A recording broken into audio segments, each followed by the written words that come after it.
kaddu yu mu yëkkati woon jëmale ko ci waajooju nekkoon impôt et domaine te déjà nag man impôt et domaine benn nit laa fa gis bu fa liggéeyee bu yëkkati loxoom te di wut nguuru Sénégal mu ne impôt et domaine liggéey naa fa fukki at ak nangam te fukki at ak nangam yooyu musuma fa luubal benn dërëm dama ciy del siwaat de mu ne musuma fa luubal benn dërëm mu ne sax amoon na moment boo xam ne dafa dem maanaam dem defi constat maanaam kii audit fiscal ci benn société banque bu mag ba mu paree presque banque boobu lim ko bindal ci chèque ay milliards la waaye daf ko jël dem dugal ko ci trésor maanaam ci keesu Sénégal kees boo xam ne sénégalais yëpp ñoo koy njariñoo donc waa jooju xam nañ ko moom la ñu jàpp tey ci ay fen nag ndax Sénégal moom niñ ko xamee rek buñ la ragalee xam nga du ma ne sax buñ la ragalee ndax Sénégal benn groupe nit moo ragal Ousmane Sonko mooy les voleurs mais ñi nga xam ne sàcc ñu ameluñu Sénégal dara te fasuñu yéene sàcc te fasuñu yéene toroxal réew mi ñooñu ragaluñu Ousmane Sonko voilà donc mi ngi mel ni ngay dox ci dëkk di ragal police kii ragal police mooy kii def crime kii commettre ay crime mooy ragal police mais ki dul commettre ay crime kooku ragalul police kooku bu ko neexee police camp police bi nekk ci wetu këram parce qu'il ne commet pas des crimes te loolu moo ñu dal ci président Ousmane Sonko kenn musul gis ku mu ragal kenn musul gis foo xam ne sens interdit la ci moom fu ko neex ci réew mi lay dugg fu ko neex lay génn Sénégal xawma fa lu bari nag waaye xam naa fa benn ministre boo xam ne billahi wallahi tallahi lazim bi ma gisee këram man sama yaram dafa daw man dama tiit parce que bu dul dara sax éthiquement rek éthique nga nekk homme boo xam ne yow da ngay liggéeyal ay institution maanaam tu es un fonctionnaire d'État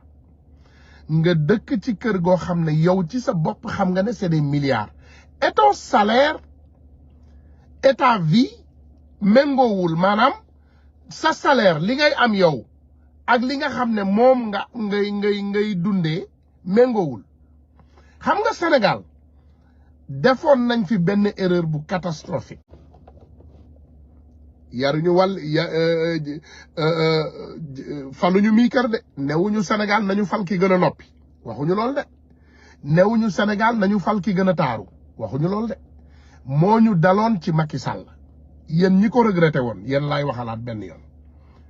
on avait quelqu'un qui s'appelait Macky Sall déglu leen rek ñi nga xam ne ñoom ñoo nekk di promouvoir waaju bees ji mooy ñi nga xam ne daf leen jox xaalisam dama leen di wax ngeen xàmmewaat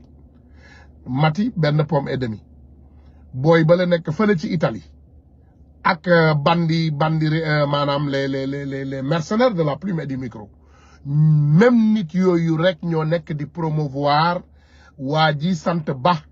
ki nga xam ne moom la ñu tànn ñoom waa APR ne moom la ñu gëm pour mu nekk président en tout cas biñ koy tànn dañu xool ki nga xam ne moom la sénégalais yëpp bëgg ñu tëj ko ci biir kaso bi ñu ne voilà léegi xam nga lu ñuy def dañuy jël waaja nga xam ne moom moo gën a populaire moom la ñu gën a bëgg moo gën a jub moo gën a du sàcc ki dul fen ki nekk ci xol yëpp dañ koy jël tëj ko ci biir kaso bi après ñu tànn la yow bu ñu demee ay élection ñu sàcc élection yi jox la ndax nag kàddu bii dinaa ko yëkkati te dafa baax ñu xam ko sàcc moom am na ñuñ ko xamee Sénégal te ñu aay ci lool nag nguykat am na ñuñ ko xamee de voilà te ñu aay ci lool waaye dama ne Sénégal nañu bàyyi xel il faut ñu delloo siwaat suñu xel yi dama leen ne duma sori ci débat bi de waaye dama ne sénégalais yi delloo siwaat leen seen xel on avait commis cette erreur nit ñëw sàcc 8 milliards balaa sax mu yegg au pouvoir ñu ne ko ana 8 milliards yi mu ne Ablaye Wade moo ko may ñëpp naan fi waa dafa yeru dafa noppi diw de du wax diw de boolewul dara ak wax fan lañu toll fan lañ ci toll fi mu ne on est dans une catastrophe totale Sénégal kuy wax dëgg rek te yàlla tax waxuma koo xam ne fay nañ la da nga wax parce que toi tu es un mercenaire du micro waxuma aussi koo xam ne fay nañ la pour nga bind toi tu es un mercenaire de la plume mais dama ne kuy wax te yàlla tax benn Ousmane Tounkara bu ñu fayul dara ñu ne ko waxal sa diggante ak yàlla te yàlla rek tax xam ngeen ne Macky Sall du président bu baax ce n'est même pas un bon chef de quartier te tey nguute gi ñu nekk ci àdduna bi yépp mën naa leen ne Afrique nguute gi ñu nekk gi gën a rëy te ñu nekk ci tey Macky Sall moo ñu ko yóbbee ak Alassane Ouattara les deux papiers de la France te waa jii ñu tànn continuation wu Macky Sall bi gën a grave la parce que bu dee Macky Sall 7 milliards la sàccoon balaa muy ñëw ci nguur gi billahi waa ji sàcc na lu ëpp 100 milliards balaa muy ñëw ci nguur gi nañu dem ñu déglu ki nga xam ne moom mooy président Ousmane Sonko bañ koy laaj ci assemblée nationale ba muy wax ci Amadou Ba la loi financière comporte trop de manipulation chiffré merci nañu déglu Ousmane Sonko. Trop de manipulation de chiffres dans vos différents documents et ça se traduit aujourd'hui par une situation qui fait que sur l'exercice 2017 nous avons accusé un gap de 161 milliards sur les recettes fiscales. Vous ne le démentirez jamais. Et ce gap-là va vous poursuivre. Et à la fin du premier trimestre 2018, on est déjà à un gap de 40 milliards sur les recettes fiscales. Ensuite, nous avons, et nous l'avons démontré, puisque personnellement j'ai saisi le FMI et je vous en ai fait ampliation, que sur les années passées, vous avez fait un dépassement de l'ordre de 216 milliards sur les ressources extérieures. Et c'est extrêmement gravissime, ça veut dire que tous les chiffres que vous nous donnez, nonobstant votre rengaine habituelle sur les notations ou je ne sais quoi, tous les chiffres sont faux. xam nga lu gën a grave juumuma sax de damay delluwaat tuuti ngeen déglu chiffres yi muy wax 200 nangam milliards 170 milliards ak 40 milliards on parle déjà de 400 milliards de différence 400 milliards xam ngeen luy 400 milliards maanaam mën na tabax hôpitaux yi nekk Sénégal yépp tabax école yi nekk Sénégal yépp yi ñu soxla 400 milliards mën na ko c'est extraordinaire nañu demaat ñu continuer déglu président Ousmane Sonko. Et voilà les causes de la difficulté de trésorerie malgré les dénégations. Et ça conduit à quoi? Ça conduit à une frénésie de l'endettement, 61% sur le PIB. C'est inadmissible pour le Sénégal. Parlons des eurobonds, 100 milliards en 2009, 250 milliards en 2011, 250 milliards en 2014, 660 milliards en 2017 et 1184 milliards aujourd'hui. Et vous nous dites que vous n'avez pas de difficulté. Pourquoi cette frénésie de l'endettement? Pourquoi, dans le cadre de cette loi de finances-là, vous êtes encore dans cette dynamique de créer toujours et encore des taxes? Mais si on examine les 3 taxes que vous créez, prenons la première, la taxe spéciale du secteur des télécommunications. Elle vient remplacer une autre taxe de la même nature qui a été votée ici il n'y a même pas un an, en 2017. Qu'est-ce que vous avez changé? Puisque vous n'osez pas affronter les multinationales de télécommunications, vous leur donnez la possibilité de déclarer trimestriellement, ce qui est une violation de l'égalité des contribuables devant la loi. Parce qu'en matière de TVA, la déclaration, elle est mensuelle dans tout le code général des impôts. Vous avez reculé parce que les entreprises de télécom avaient dit qu'ils ne paieront pas. Et vous devez assumer d'avoir annulé la taxe sur les appels entrants. 50 milliards de recettes abandonnées par le président Macky Sall pour respecter une promesse de campagne faite au patronat, particulièrement le patronat français. Le prélèvement sur les compagnies d'assurance. Mais vous mettez une taxe de 1% qui va être encore supportée par le consommateur, alors que vous n'osez pas taxer les forts profits des compagnies d'assurance et les distributions qui sont faites. C'est là où se trouve l'enjeu. Mais vous êtes toujours en train de faire peser la charge sur les mêmes, c'est-à-dire le pauvre contribuable. Enfin, les prélèvements sur les opérations de consignation. Monsieur le ministre, nous savons que ce prélèvement est taillé sur mesure pour la société de droit suisse qui s'appelle Adax Énergie, qui fait l'objet aujourd'hui d'un redressement de 100 milliards fraude fiscale sur ces opérations-là. Et nous suivons de très près l'arbitrage qui est sur votre table, parce que nous savons que cette loi, elle est taillée sur mesure pour cette société. Et voilà que le président Macky Sall, sortant de son sommeil de Lyon, décore cette même société de l'ordre national du Lion. Les multinationales viennent ici, elles fraudent, elles grugent le fisc, mais on les décore après de l'ordre national du Lion. C'est très bien fait, et puis on avance. Et comme d'habitude, parce que ce qu'on ne dit pas assez, c'est que cette société est impliquée dans le scandale de la SAR avec les 8 navires qui ont été commandés sans passer par le conseil d'administration. 400 milliards. Vous êtes très informés de ce dossier. 400 milliards. Et c'est cette société qui est décorée aujourd'hui. Et cette société qui mérite qu'on lui présente, qu'on fasse une loi spéciale que nos 20 députés vont voter. Il y a une plainte aujourd'hui à Londres et une plainte au Sénégal. Notre Assemblée nationale aurait dû s'autosaisir si elle était digne de son nom. Et je sais très bien que le président de notre auguste Assemblée connaît bien cette société, presque propriétaire de Oryx, dont il a été lui-même actionnaire, même si se défend d'avoir cédé ses actions depuis 2006.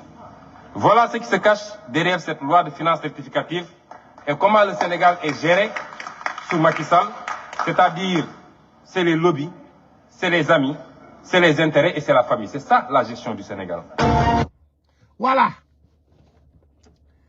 Qui président Ousmane Sonko moko wax cangul layamewul ken porté ko plainte limu wax yeb lerna te mi ngi ko waxé assemblée nationale bu Sénégal te kenn indiwul démenti pour weddi limu wax te ci mennam waji sante bami la ko wax juddu 1961 te deug Parcelles Assainies te deuk ci keuru 2 milliards wala 3 milliards billahi wallahi bo duggé ci keuru waji sante ba da ngay bayyi adina kérok la fa gis bim fa dugalé seigne Abdou Karim Mbacké te waji sante lo te woné bagaasami ci internet bi don ko filmer muy génn ascenseur man dama tiit man j'ai eu peur, ça m'a toujours frappé sur la tête. On a les vidéos, mais ça ce n'est qu'un lancement et on va continuer à faire savoir aux Sénégalais quelle est cette personnalité. Waxuma la 2% waye Sénégalais yi ñi jotta xam ki ba paré 1% sax mënu ko am ci ay élection waxatuma la ak 2 té lolu man na len ko firndel déjà bo len démé ci fi nga xamné mom moy Parcelles Assainies muy fiefam dina len jox déjà résultat élection yi dina len jox résultat élection yi man bokk na ci sénégalais yi nga xamné gëm na né xeyna ki Macky Sall daf ko fi indi rek pour assassiner ko xeyna Macky Sall yabul sénégalais yabel bo xamné dafa indi fi ki pour fan ko parce que limay gis ci suba ba légui ay nit dima ko bindal ñu ne ma grand ki Macky Sall ci bopam gëmuko daf ko indi rek pour gaaw ko ray man len et j'espère que c'est le cas parce que bandi mom jël ko indilat ñuko ci réew mi ñu tollu voilà mi ngi ni je vois ñu ne Amadou Ba a même piégé Macky Sall ñu ne Ronaldo transforme son hôtel voilà nañu dem Amadou Ba n'est pas le candidat de Macky Sall c'est malgré lui que ceux qui savent de quoi je parle ñu ne Amadou Ba a acheté tout le régime en sachant que Macky Sall n'est pas avec lui légui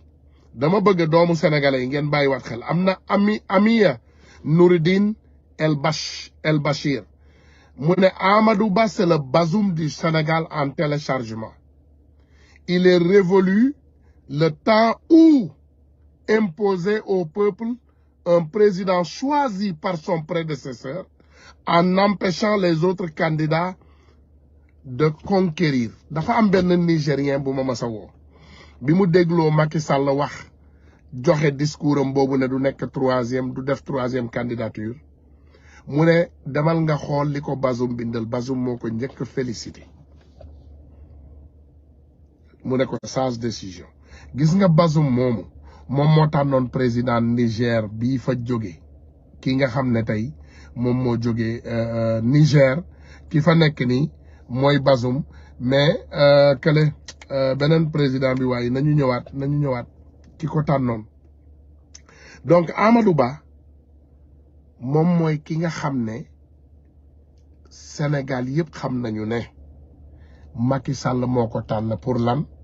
pour continuer sàcc alalu Sénégal bi pour ñu mëna continuer triande sénégalais yi nelawal suñu xel yi pour ñu mëna continuer ñu do souffrir lo pour continuer ñoo imposer ben gouvernement bo xamné mais sëñ bi Amadou Ba 3e mandat wu Macky Sall la Amadou Ba ak Macky Sall ben nit mi la Mohamed Youssoufou exactement Mohamed Youssoufou mo tannon Bazoum pour doomu adama yi nga xamné xamuñu té bam ko tanné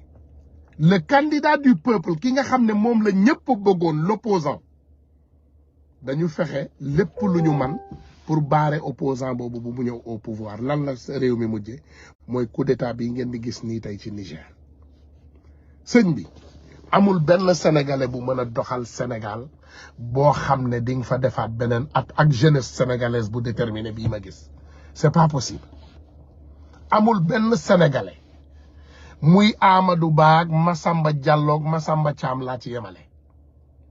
amul benn sénégalais surtout mes amis fuutanke nag ndax fuutanke moom Macky Sall yàq na seen réputation d'une manière extraordinaire. man ak ni ma gëmee tukkuleer yi ak ni ma gëmee fuutanke waaye bi ma gisee fuutanke yi rangé wu ci ginnaaw Macky Sall ma ne Sénégal dinañu indil benn problème de jugement de caractère wala jugement de religion wala jugement d'ethnie. parce que Macky Sall tax na man bu ma déggee fuutanke sax damay wagasaat sama tubéy ba baax ma dem toogi na le malgré je les aime mais xam naa ne pour man Sénégal du gaaw a amaat président fuutanke ndax Macky Sall ndax ni mu ñëwee def réew mi ne da ko bandum ñu jàpp nit ñi en otage jël suñu institution yëpp teg ay fuutanke ci kaw di jàpp sénégalais yi di leen noota que dóor boo xoolee tey fu mel ni sûreté urbaine rek Bara Sankaré un criminel connu wala nga xool DG de la police ak yeneen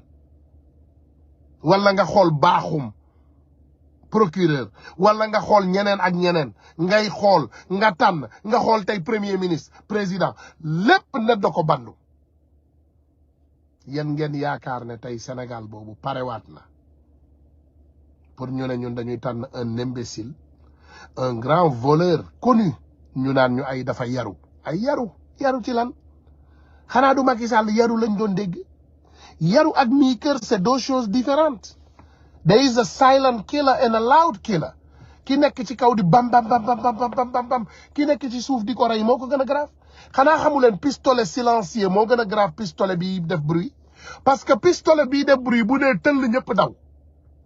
mais pistolet silencieux mën na rey 100 personnes te kenn du bouger parce que tëf lay def tëf mën na rey 100 personnes te kenn du bouger. xam ngeen danger bi nekk ci sénégalais yi dof lu fii ba nelaw lu suñu xel ñu ne waaw yaru na vous êtes malade mais kooku boo leen ko falee mooy falaat ngeen Bara Sankaré ce criminel commissaire mooy falaat ngeen DG police mooy falaat ngeen Bakhoum daanaka sax est-ce que dina def remaniement de gouvernement mais c'est de la folie Amadou lan non les sénégalais yeewu leen ñun kan la ñu def ñun musuñoo def